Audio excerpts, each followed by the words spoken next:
Olá pessoal, sejam muito bem-vindos à nossa playlist de conteúdos gratuitos aqui no YouTube. No Direção Concursos, nossa missão é democratizar o acesso à educação de qualidade, ajudando concurseiros de todo o Brasil a se prepararem para alcançar seus sonhos através da carreira pública. Nosso compromisso é oferecer conteúdos completos, acessíveis e que realmente façam a diferença na sua jornada de estudos. Nessa playlist, você encontrará uma seleção de vídeos essenciais para a sua preparação. Vamos abordar conteúdos fundamentais, com explicações didáticas, práticas, diretas, sempre com foco em otimizar seus estudos para o concurso que você deseja. Esse conteúdo foi preparado para garantir que você tenha as ferramentas necessárias para seguir firme rumo à sua aprovação. Estamos aqui para ajudar você em cada etapa desse caminho. Boa sorte e bons estudos! Bom, pessoal, então tá. Vamos entender agora quem são os números racionais. Esse é o objeto da nossa aula. Que números são esses? O que a gente tem que saber sobre os números racionais? Como que a gente enfrenta questões de prova sobre os números racionais? Vamos dar uma olhada nisso? Olha só. Primeiro de tudo, quem são os números racionais? Deixa eu só usar uma outra cor que eu acho mais legal. Vamos usar o vermelho aqui. Quem são os números racionais, pessoal? A gente tem que entender o conceito básico de número racional para que a gente seja capaz de trabalhar com todos os diferentes tipos de números racionais que nós temos. O que é, a rigor, um número racional? Racional vem de razão. Então, quando eu digo que um número é racional, é porque esse número pode ser expresso na forma de uma razão. Razão é sinônimo de fração para a gente, de divisão, tá bom? Então, vem aqui, ó. Eu digo que um número é racional, quem são esses aqui, ó? São números que podem ser escritos desse jeito, ó. A dividido por B. Ou seja, uma fração onde tanto A como B devem ser obrigatoriamente números inteiros, tá? Vamos deixar essa informação aqui para você. Esses aqui têm que ser números inteiros. Nós já conhecemos os números inteiros e nós temos que saber isso então. Um número racional é um número que pode ser escrito na forma de uma fração, A dividido por B, onde tanto A como B são números inteiros. Como assim? Ah, se eu pensar, por exemplo, na fração 15 quartos. 15 quartos, ou melhor, 15 meios. O que é 15 meios, pessoal? É isso aqui, ó. 15 meios. Isso aqui é um número racional? 15 meios é um número racional? Olha, 15 meios, deixa eu ficar para cá, 15 meios é sim um número racional. Por que é um número racional? Porque eu tenho uma divisão de dois números inteiros. Eu posso escrever esse número na forma A dividido por B, onde tanto A como B são inteiros. Tem outras variações que eu preciso conhecer? Tenho, né? Por exemplo, e se eu desse para vocês esse número aqui, ó? Esse número, 7,5. O número 7,5 é um número racional? É sim um número racional. Por que o 7,5 é um número racional? Ele é racional justamente porque ele também, repare que 7,5 é a mesma coisa que 15 dividido por 2, não é? Ah, poderia também escrever de outro jeito. O 7,5 eu sei que é 75 dividido por 10. 75 dividido por 10. Repare, o 7,5 pode ser escrito na forma de uma fração, onde tanto o numerador como o denominador são números inteiros? Pode. Então, o 7,5 é um número racional, tá bom?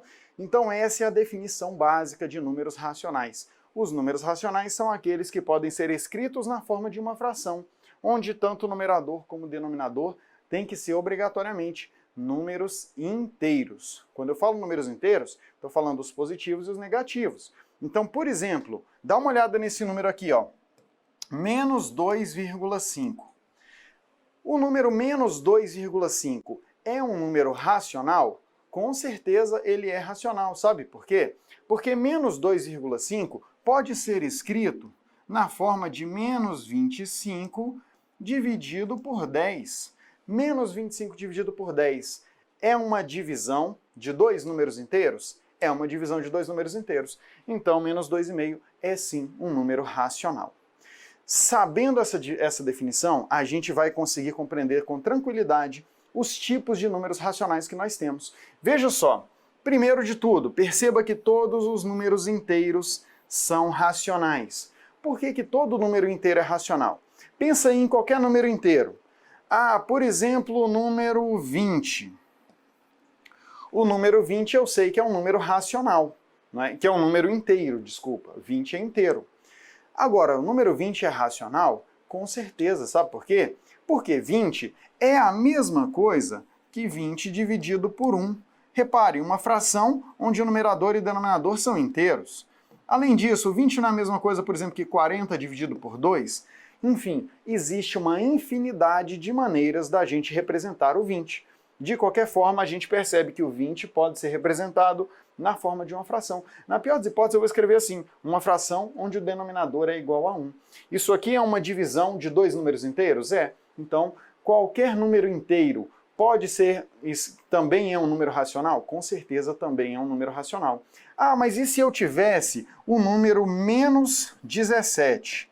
Menos 17 é um número inteiro? Será que ele é racional? Com certeza, porque menos 17 é a mesma coisa que menos 17 dividido por 1, é a mesma coisa que menos 34 dividido por 2, e assim por diante. Eu posso escrever o número menos 17 na forma de uma fração, onde numerador e denominador são números inteiros, então também é racional. Beleza, já sei que todos os inteiros são racionais. Que outros tipos de números racionais eu preciso conhecer? Eu falo tipos, mas no fim das contas é tudo a mesma coisa, tá? Mas que variações que nós temos de números racionais? Primeiro, são as frações. A gente estava falando até aqui, já mostrei para vocês aqui vários exemplos de frações. Números que podem ser escritos na forma de uma fração são números racionais, é até o próprio conceito, é a própria definição de número racional. Mas será que só tem esses? Não. Os números que nós também já vimos aqui, números decimais, também são números racionais? Sim, os números decimais, como por exemplo o 7,5, como por exemplo o menos 2,5, esses números, eles são números racionais? Sim, porque esses números decimais, esses números com casas decimais, eles podem ser representados na forma de fração, onde numerador e denominador são números inteiros. Nós vimos esses exemplos aqui. Professor, mas e se eu tivesse um número com várias casas decimais? Por exemplo, e se eu tivesse o número menos 2,15789? Esse número aqui é um número racional? Dá uma olhada nele. Ele é um número racional? Eu já adianto para vocês, ele é sim um número racional. E sabe por que ele é um número racional? Por um motivo muito simples. Esse número aqui, ele pode ser escrito na forma de uma fração. Perceba que eu posso escrever ele desse jeito aqui, menos 2,15789 dividido por quem? Perceba que eu tenho 5 casas decimais, posso colocar 5 zeros aqui, dividido por 100.000. Então, isso daqui, perceba que o número menos 2,15789, ele pode ser escrito na forma de uma divisão entre dois números inteiros. Então, grava essa regra. Qualquer número decimal que tenha um número finito de casas decimais é um número racional. Então, tem casas decimais, o que eu preciso olhar? Quantas casas decimais eu tenho? São infinitas casas decimais? Aí eu preciso tomar um cuidado. Agora, não são infinitas casas decimais. É um determinado número de casas decimais. São 20, são 50 casas decimais. Mas é um número finito? É um número que eu posso expressar? Então eu estou diante de um número racional, sim, tá bom? Esse número será também considerado um número racional. Mais do que isso, eu tenho as dízimas periódicas. O que são dízimas periódicas? Dízimas periódicas são números também com várias casas decimais, só que agora são infinitas casas decimais. Qual é a característica de uma dízima periódica? Eu tenho infinitas casas decimais, mas elas seguem um padrão de repetição. É isso que faz com que elas sejam racionais. Olha aqui na tela. Por exemplo, Olha o número 0,3333 e assim indefinidamente. Um monte de algarismo, tudo igual a 3. Esse número aqui é um número racional? Ele é racional porque se você observar, esse número ele é igual à divisão de 1 por 3. Se a gente fizer, eu vou até fazer aqui para vocês, se a gente fizer a divisão de 1 por 3, vocês vão perceber que o resultado vai ser justamente isso aqui, 0,33333. Então perceba, embora esse número tenha infinitas casas decimais, ele pode sim ser representado na forma de uma fração. Por que ele pode ser representado na forma de uma fração? Porque, embora sejam infinitas casas decimais, elas têm um padrão. No caso aqui, ó, é repetição bem simples, simplesmente vai repetindo o número 3. Vamos fazer essa divisão aqui de 1 por 3, só para você ver que realmente vai dar essa dízima periódica? Dá uma olhada aqui comigo, eu vou liberar, na verdade eu vou fazer o seguinte, eu já vou limpar todo o nosso slide, para não ficar uma bagunça, e mostrar para você que o número 0,3333 e assim por diante, que também pode ser escrito assim, ó, 0,3, eu coloco uma barrinha em cima do número que se repete. Essa barra em cima diz que o 3 se repete indefinidamente. Eu quero mostrar para você que isso aqui é a mesma coisa que 1/3. Vamos fazer divisão aqui de 1 por 3. Como é que eu divido 1 por 3? Dá para dividir? Não, 1 é menor do que 3. Então eu coloco um 0 aqui e 0, no meu resultado. O que eu vou fazer agora? Olha, quanto que é 10 por 3? Ah, isso aqui é 3. 3 vezes 3 me dá 9. Subtraio aqui e fica 1. Para eu continuar dividindo, eu tenho que colocar um 0 para eu ir para a próxima casa decimal. 10 por 3 dá 3 de novo. 3 vezes 3 me dá 9. Subtraio aqui e fica 1. Para continuar a divisão, coloco um 0. 10 por 3 me dá 3. 3 vezes 3 me dá 9. Subtraio, aqui fica 1. Perceba, isso aqui vai se repetindo. Eu posso ir descendo aqui, ó, o tanto que eu quiser. E eu vou só encher de algarismo igual a 3. Então, de fato, 1/3 é a mesma coisa que 0,33333. Nós não vamos perder tempo aqui descobrindo, porque existe uma técnica, tá? Para que, a partir de uma dízima periódica, a gente chegue na fração correspondente, que nós chamamos de fração geratriz da dízima. Nós não vamos perder tempo aqui conhecendo esses métodos, porque isso não costuma ser cobrado de vocês. Tá? Isso, eu nem me lembro de questão recente cobrando como chegar na fração geratriz.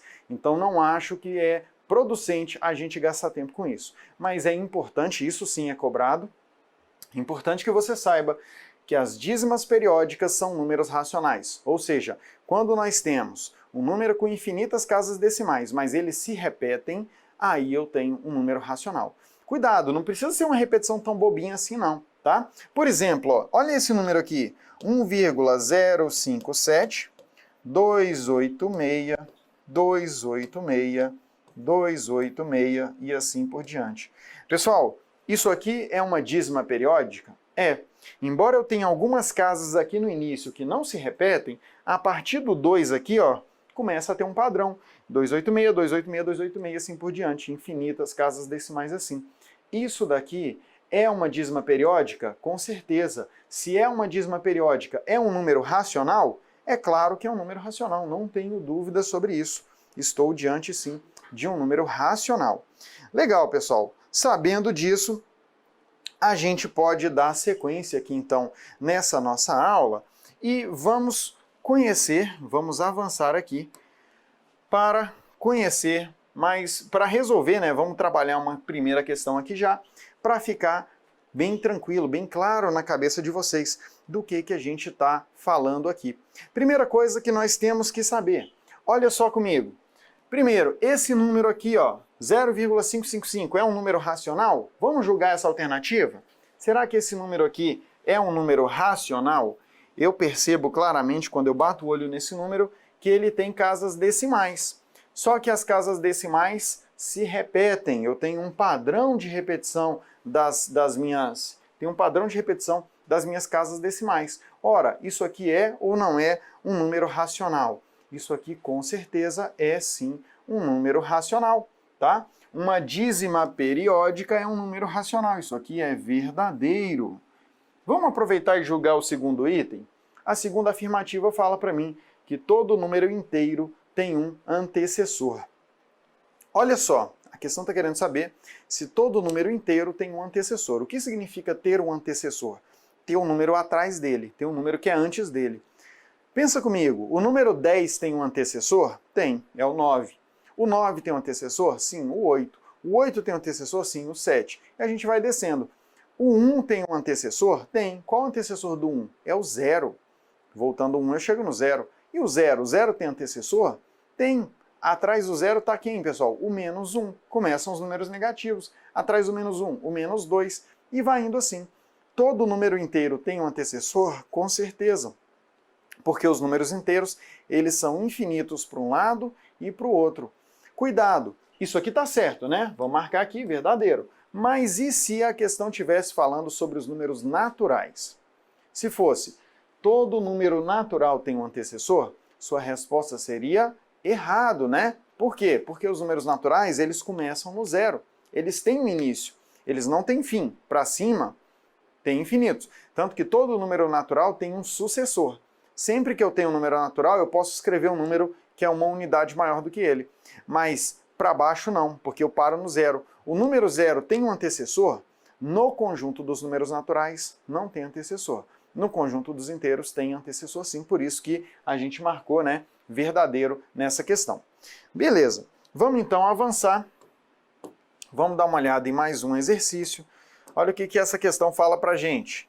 Essa questão ela traz aqui para a gente a situação de que os canos de PVC são classificados de acordo com a medida de seu diâmetro em polegadas. Dentre as alternativas, aquela que indica o cano de maior diâmetro é qual? Dá uma olhada nas alternativas aqui. Basicamente, eu quero saber qual desses números aqui é o maior, né? Qual desses números aqui é o maior? 5/8, 1/2. Cuidado, é interessante ver essa notação. O que significa isso aqui? Eu tenho o número 1 e na sequência eu tenho 1/4. Isso aqui é 1 mais 1/4, tá? Isso aqui, ó, você vai ler assim, ó. Isso aqui é 1 mais 1/4. Tenho 3/4 e como é que eu leio esse? 1 mais 1/2. Beleza. Como é que eu faço para saber o que a questão está me pedindo? A questão quer saber qual é o maior diâmetro, qual o maior desses números. Então eu já posso pensar em algumas possibilidades aqui, para eu poder ir cortando, para eu não ter que analisar todas as opções de resposta, né? Pensa comigo. Repare que essas alternativas aqui, ó, a letra A, ela apresenta para mim o número 5/8. Pessoal, 5/8 é um número maior ou é menor do que 1? 5/8 é menor do que 1. Por que eu sei que é menor do que 1? Por que eu não preciso nem fazer a divisão?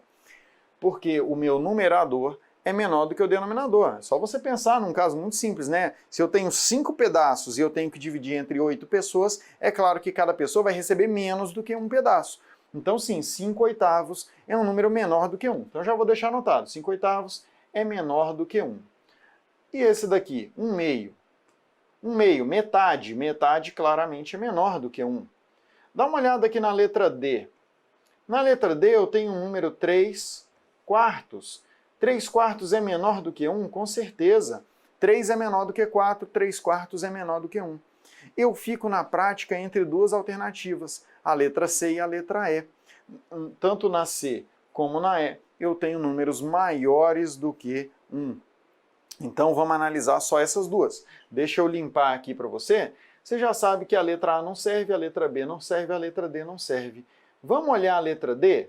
Olha, a letra D eu já vi que é o número 1 e eu vou somar 1/4. Na letra E, eu vou pegar o 1 e eu vou somar 1/2. Quem é maior? Veja só, comparando esses dois números, aqui tem 1, aqui tem 1. Então até aqui eles são iguais. Quem que vai ser o maior? Aqui eu tenho 1/4, aqui eu tenho 1/2.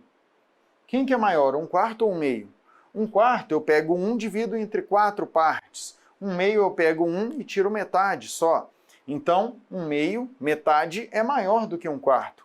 Se metade é maior do que 1/4, quando eu somo 1 com metade, isso aqui vai me dar um número maior do que 1 mais 1/4. Então, o gabarito está na letra E, tá bom? Gabarito na letra E, uma análise interessante que a gente pode fazer aqui em cima dos números racionais. Ah, professor, não pensei nisso. O que eu teria que fazer se eu não tivesse pensado nisso? Qual que é a forma bruta de resolver esse exercício? Olha, a forma bruta de resolver esse exercício é você fazer o seguinte. Você vai pegar cada opção de resposta e você vai fazer a divisão. Você vai dividir o 5 por 8, você vai dividir o 1 por 2 e assim por diante. Aí você vai escrever todos os números na forma decimal. Se você escrever todos na forma decimal, fica mais fácil de você comparar. Vamos fazer isso só para a gente aproveitar e treinar? Até porque o próximo tópico que eu faria aqui com vocês seria justamente a gente trabalhar como é que a gente faz operações com números decimais. E aí, vamos já aproveitar para aquecer os motores aqui. Vamos começar com a letra A. Como é que eu faço essa divisão aqui? 5 dividido por 8. Como que eu divido? Dá para dividir 5 por 8? Lembre-se sempre disso. Nunca dá para dividir um número menor por um número maior. Se eu tenho um número menor, quero dividir por um maior, sabe o que eu tenho que fazer? Eu tenho que vir aqui, colocar um zero a mais. 5 não dá para dividir por 8, mas 50 dá. Então eu venho aqui, coloco um zero, 50, só que aí eu tenho que colocar 0, na minha divisão. 50 por 8 dá 6, porque 6 vezes 8 é 48. Subtraio aqui, fica 2. 2 dá para dividir? Não, aí eu coloco um zero. Preciso colocar um zero na minha resposta? Não, porque eu vou passar para a próxima casa decimal. Se eu vou passar para a próxima casa decimal, não preciso colocar nada, tá? 20 dividido por 8, aqui me dá 2. Vamos colocar, deixa eu só ver aqui, eu acabei pegando uma outra caneta. Vamos arrumar aqui para a gente ficar com o negócio bonitinho, né? Posso colocar aqui um 2. 2 vezes 8 é 16, subtraio, fica 4. Vamos colocar mais uma casa decimal? 40. 40 dividido por 8, isso aqui me dá 5. 5 vezes 8 é 40 mesmo. Olha, deu uma divisão, acabou aqui, deu 0. 0,625. Então, eu vou deixar anotado aqui que 5 oitavos é 0,625. 1 meio. Ah, isso aqui eu acho que você sabe, né? 1 meio você sabe que é 0,5. Mas vamos fazer aqui. 1 dividido por 2 não dá. Coloco 10, 0, coloco um 5 aqui. 5 vezes 2 é 10. Subtraio 0. Então, realmente, 1 meio é 0,5.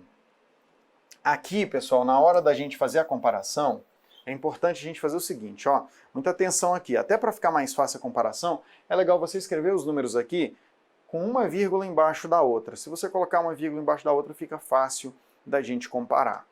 Vamos dar sequência. Vamos pegar aqui o próximo número, 1 mais 1 quarto. 1 mais 1 quarto. Olha, 1 eu já sei quanto que é, eu vou fazer 1 quarto. 1 dividido por 4 não dá, mas eu coloco 10. 10 dividido por 4, tem que colocar 0, coloco um 2. 2 vezes 4, 8. Subtrai aqui, fica 2. Coloco um 0, 20 por 4 me dá 5. 5 vezes 4 é 20, subtrai e fica 0. Então, repare que 1 quarto é 0,25. 1 mais 1 quarto é 1 mais 0,25. Isso me dá 1,25. Vou anotar aqui. 1, a vírgula embaixo aqui, 1,25. Beleza. Já tenho mais esse, vamos para o próximo número. Vamos aproveitar essa questão para praticar a matemática básica. Essa aula aqui é para isso mesmo, tá? Se você tem facilidade em matemática básica, você pode avançar. Nós temos aqui, 3 dividido por 4, é o meu 3 quartos. Não dá para dividir, coloco 30, 0, Quem que eu coloco aqui? 7, porque 7 vezes 4 é 28, fica lá pertinho do 30. Desço um 2, coloco um 0. 20 dividido por 4 me dá 5. 5 vezes 4 me dá 20 mesmo. Isso aqui é 0,075. Já deixo aqui. 0,75. E a próxima? 1 mais 1 meio. Vamos ser mais rápidos aqui? 1 eu já sei quanto que é. Meio eu sei que é 0,5. 1 mais 0,5 é 1,5. Beleza. Tenho aqui, então, todos os meus números. Vamos colocar eles em ordem, do maior para o menor, pode ser? O maior de todos, nós já percebemos aqui que é 1,5. Por quê? Como é que a gente faz, né, para a gente, olhando esses números, ver quem é maior? A gente vai, da direita não, né? No caso de você que está olhando, da esquerda para a direita. A gente vai fazer assim. Primeiro a gente olha que casa, essa casa aqui, que está antes da vírgula. Quem que é o maior? 0 ou 1? 1 é maior. Então os números que começam com 1 são maiores do que os que começam com 0. Ponto. Deles dois, qual é o maior? Eu vou para a próxima casa. Olha a primeira casa depois da vírgula. Aqui tem um 2, aqui tem um 5. Quem é maior, 1,5 ou 1,25? Embora pareça, né, que 25 é maior do que 5, esse 5 está numa casa decimal que vale mais do que a do 2. Então, 1,5 é o maior dos números. 1,5 é maior do que quem? Do que o segundo aqui, que é o 1,25. Então, os dois números que começam com eu já ordenei. Agora eu vou ordenar os números que começam com 0. Olhando os números que começam com 0, quem é maior? A gente olha a primeira casa aqui depois da vírgula. Repare que eu tenho um 6, eu tenho um 5 e eu tenho um 7 aqui no 0,75. O maior é o 0,75. 0,75. Depois vem quem? Eu tenho um 5 e eu tenho um 6. O maior é o que começa com 6, 0,625. E qual vai ser o menor dos números? O 0,5. Tá bom? Então, questãozinha básica, mas útil para a gente lembrar o básico da nossa matemática. Vamos avançar, vamos ver mais um pouquinho. Agora a gente vai fazer o seguinte, pessoal. Eu vou passar aqui para o próximo slide. A gente já começou esse trabalho de revisar as operações com números com casas decimais. Né? A gente, como no dia a dia, eu me preocupo muito em fazer isso aqui com vocês, embora eu saiba que alguns de vocês talvez tenham mais facilidade, mas eu me preocupo muito em fazer essas operações com casas decimais junto aqui de vocês, porque eu sei que no dia a dia a gente está muito acostumado, né? Todos nós estamos muito acostumados a ficar fazendo conta com calculadora, com celular, com computador. Na hora que a gente tem que fazer a conta à mão na nossa prova, bate a insegurança, né? Bate aquela dúvida. Então, por esse motivo, eu tenho essa preocupação da gente vir aqui e fazer juntos esses nossos cálculos pelo menos uma vez, tá? Vamos fazer, então, alguns desses cálculos de números com casas decimais? Primeiro, vamos relembrar como é que a gente soma números com casas decimais. Dá uma olhada nesses dois aqui. Eu tenho o número 10,5, eu quero somar ele, deixa eu até fazer num cantinho aqui para ficar melhor. Eu tenho o número 10,5, eu quero somar ele com o número 1,725. Como é que eu somo esses meus dois números? A gente soma dois números com casas decimais da seguinte maneira. A gente coloca um número, 10,5, eu vou colocar embaixo dele o outro número, só que como é que eu coloco? Eu coloco vírgula embaixo de vírgula. Então eu vou colocar a vírgula bem aqui. Aqui fica o 1 e o 725 fica do outro lado. O mais importante é que a gente coloque as casas correspondentes embaixo umas das outras. Aqui, ó, vírgula embaixo de vírgula, unidade embaixo de unidade, primeira casa decimal embaixo da primeira casa decimal. Com isso, eu vou colocar o traço aqui, ó, e vou somar. Como é que eu somo? Eu tenho que somar as casas correspondentes. Posso colocar 0 e 0 aqui? Posso, tá? Para a direita aqui, ó, esses zeros não fazem diferença nenhuma, então eu posso colocar se você quiser. Se você não quiser, você nem coloca. De qualquer forma, 0 mais 5 é 5, 0 mais 2 é 2, 5 mais 7 é 12, vai 1, deixa a vírgula aqui. 1 mais 0 é 1, 1 mais 1, 2. Legal, e aí esse 1 não tem ninguém para somar, posso até pôr um 0 aqui, 1 mais 0 é 1. Portanto, eu fiquei com 12,225. Mais importante é você perceber aqui, ó, onde é que fica a vírgula? A vírgula fica embaixo das outras vírgulas. E aí você fez a sua soma, tá tudo certo. Legal? Isso é a maneira de somar. Ah, mas e se eu não estivesse somando? E se eu quisesse subtrair esses números? Como é que ficaria essa subtração? Vamos ver? Se eu quisesse fazer aqui, ó, a seguinte operação. Se eu quisesse fazer com vocês aqui o 10,5 menos o 1,725, tá? Como é que eu faço isso? Na verdade, eu ainda vou... Não, eu vou deixar dessa forma mesmo. Tudo bem, vamos fazer essa operação. Como é que fica essa minha operação? Eu vou fazer a mesma coisa, vou escrever o 10,5, embaixo dele eu escrevo 1,725, vírgula embaixo de vírgula, casa correspondente embaixo de casa correspondente. E agora? Posso colocar o 00 aqui para ficar esteticamente, né, mais interessante, e eu começo a minha subtração. Por onde eu começo a subtração? Eu começo a subtração sempre, ó, de lá para cá. É sempre assim. A gente começa daqui, o 0 menos o 5, e a gente vem vindo para cá. Dá para fazer 0 menos 5? Não dá para fazer 0 menos 5. O que eu tenho que fazer? Eu preciso emprestar um número lá das casas que estão mais para frente aqui no primeiro número. Como é que eu vou fazer? Ó? Eu vou pegar até uma outra cor para você visualizar melhor. Repare, esse 5, ele vai ter que doar aqui, ó, uma unidade, que vem para a próxima casa aqui como 10. Esse 10 vai ter que doar uma unidade para a próxima operação, que vai vir aqui como 10. Só que ao fazer isso aqui que era um 10, vira um 9. Fica um 9, porque doou uma unidade, fica um 9 aqui. E esse 5? Ah, esse 5 virou 4, porque ele doou uma unidade. Então, ou você faz essas anotações que eu estou fazendo aqui, ou você meio que vai ficando com isso na sua cabeça. Ah, esse 5 não é mais 5, agora ele é um 4. Esse 0 não é mais 0, agora tem um 9. E aqui ficou um 10. 10 menos 5, agora sim eu faço a conta. 10 menos 5 me dá, deixa eu colocar na cor correta aqui para a gente continuar, 10 menos 5 me dá 5. Agora eu vou fazer é o 9, não o 0. 9 menos 2 me dá 7. 4, agora é o 4, não é o 5. 4 menos 7. Agora não dá para fazer.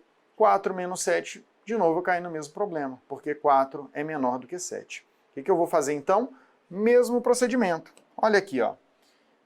Eu vou ter que pegar emprestado um número lá da frente. O 10, repare que esse 1 aqui do 10, opa, deixa eu colocar ele de volta, não era para eu ter apagado o 1, deixa ele aqui, ó. Repare o seguinte, aqui no meu 10, esse 1, ele vai ter que ir para a direita, só que quando ele vem para cá, ele vem como 10. Beleza, ele veio como 10, só que ele vai ter que doar uma unidade para a próxima operação. Esse 1 vai como 10, e aí no lugar aqui do 4, eu não vou ter mais 4, eu vou ter 4 mais 10, que me dá 14. Eu vou passar a ter 14 aqui. No lugar desse 10 que eu coloquei aqui, ó, no lugar desse 10, eu vou ficar somente com 9, porque eu já passei uma casa. Aqui fica o 9, eu passei uma unidade para outra operação. Esse 1 ele desapareceu. Como é que fica então o final da minha operação? Olha, vou continuar aqui, ó. Agora eu vou fazer o 14 menos o 7. 14 menos 7 é 7. Vou fazer ainda o 9 que está aqui menos esse 1. 9 menos 1 me dá 8. 8,775. Essa é a minha resposta, tá? Questão, então, interessante para a gente relembrar como trabalhar com os números decimais. Então, 8,775 é a nossa resposta. Vamos avançar? Olha só. E se, aí eu preciso mostrar isso para vocês, e se eu tivesse isso aqui, ó, 1,725 menos 10,5. Como é que eu faço essa conta? Se eu tivesse essa operação, ó, aqui em cima era 10,5 menos 1,725. Agora eu não quero mais isso, eu quero 1,725 menos 10,5. Como é que eu faço essa operação? Guarda uma coisa. Toda vez que você vai fazer um número menor menos um número maior, qual é o procedimento de cálculo? Você nunca vai fazer o número menor menos o maior. Você vai trocar. Você vai fazer, na verdade, o maior menos o menor, como nós fizemos aqui, ó. O maior menos o menor. Você vai fazer 10,5 menos 1,725. Qual é o cuidado que você tem que ter? Lá no final, você vai trocar o sinal da sua resposta. Então, em vez de deixar 8,7725, 8,775, o que você vai escrever? Você vai trocar. Você vai escrever menos 8,775. Essa vai ser a resposta, tá bom? Então, guarda isso. Se você vai subtrair número maior menos o número menor, tudo bem, vai dar lá o seu resultado. Agora, e se você for fazer número menor menos o número maior? Você inverte, faz a subtração do maior menos o menor e no final você lembra de colocar o sinal negativo na sua resposta. Tá bom? Parabéns, concurseiro, por chegar até aqui. Essa jornada que começamos juntos foi só o início da sua preparação. Ao longo dessa playlist, você terá acesso a conteúdos gratuitos e de altíssima qualidade, com o compromisso de te ajudar a dar os primeiros passos rumo à aprovação no seu concurso. Se você deseja se aprofundar ainda mais nos seus estudos e levar sua preparação para o próximo nível, temos cursos completos que cobrem mais de 300 concursos públicos, todos eles organizados com os melhores professores do mercado. Na nossa plataforma do aluno, você terá acesso a materiais exclusivos, aulas aprofundadas, questões comentadas, revisões, resumos e todo o suporte de uma equipe de professores altamente capacitada. Estamos prontos para te guiar até a sua aprovação. Clica no link da descrição para conhecer todos os benefícios e recursos do nosso curso completo e continue essa jornada rumo à aprovação com direção. Vamos seguir firmes até você conquistar a vaga dos sonhos.